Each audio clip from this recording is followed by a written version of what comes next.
Selamat pagi, kami dari kelompok uji 12 saya dan teman saya ingin mempresentasikan hasil kerja kami. Untuk izinkan kami perkenalkan diri dulu.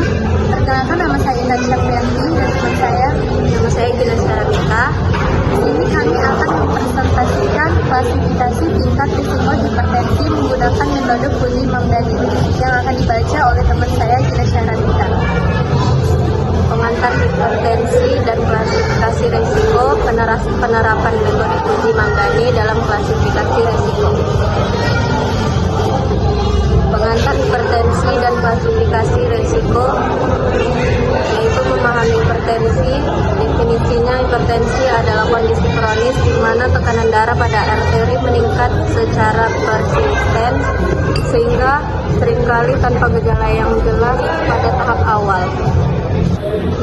Gejala umum beberapa kasus yaitu hipertensi dapat memicu gejala seperti sakit kepala, pusing, atau mimisan, tapi seringkali tidak terdeteksi tanpa pemeriksaan rutin. Selanjutnya, pentingnya klasifikasi risiko. Deteksi dini, klasifikasi tingkat risiko membantu mengidentifikasi individu yang membutuhkan perhatian segera untuk mencegah komplikasi lebih lanjut.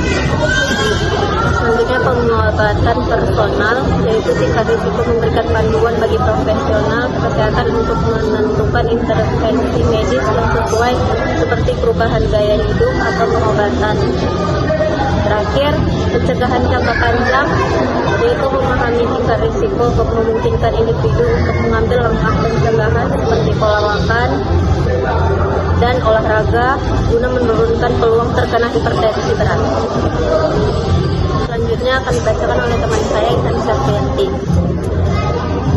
Selanjutnya saya akan membaca metode klasifikasi saat ini.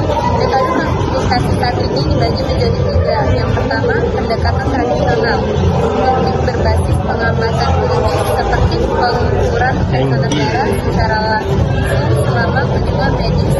Sering digunakan terapi memerlukan intervensi manual.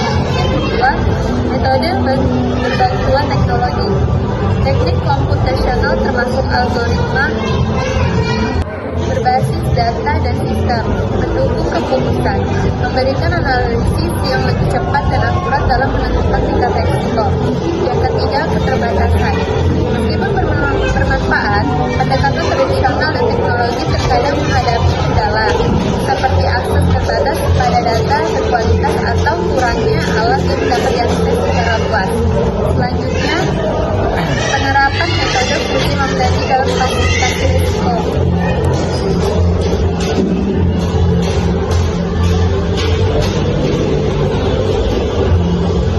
Dasar-dasar logika Fuji ini dibagi menjadi 3, yaitu yang pertama, konsep Fuji.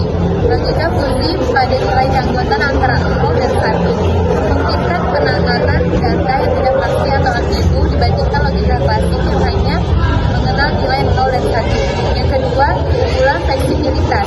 Logika Fuji mencerminkan cara berpikir yang tidak selalu eksak, sehingga lebih fleksibel dalam menangani situasi dunia nyata, seperti prediksi kesehatan. Yang ketiga, aplikasi luas, digunakan dalam sistem kontrol, pengambilan keputusan, dan prediksi termasuk di bidang medis untuk memulai risiko, tingkat risiko dan diagnosa. Selanjutnya, sistem interferensi Fuji Mamdani dibagi menjadi 3, yaitu pendekatan berbasis aturan. Metode Mamdani mengandalkan aturan berbentuk logika, maka yang mudah dipahami, memungkinkan pakar medis untuk berkontribusi dalam mendesain sistem inferensi. Yang kedua, proses pengambilan keputusan, yaitu tahapan utama meliputi kodifikasi, observasi data komposisi keanggotaan, penalaran berbasis aturan Fuji, dan dekodifikasi untuk menghasilkan output yang definitif. Yang ketiga, efisiensi pengolahan, cocok untuk sistem dengan data kompleks seperti hipertensi karena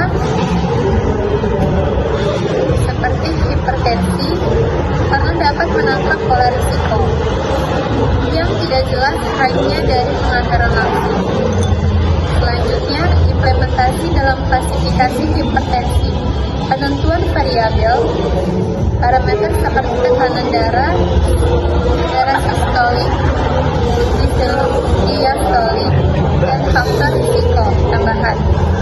Usia, gaya hidup digunakan untuk membangun fungsi keanggotaan dalam studi seks. Yang kedua, desain aturan fisik. Aturan jika maka mencakup kombinasi parameter.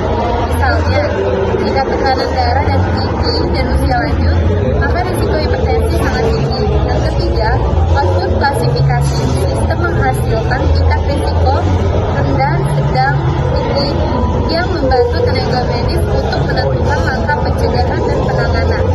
Dan terakhir, manfaat sistem membantu dokter dan pasien memahami risiko secara kuantitatif dengan pendekatan yang transparan dan mudah diadaptasi.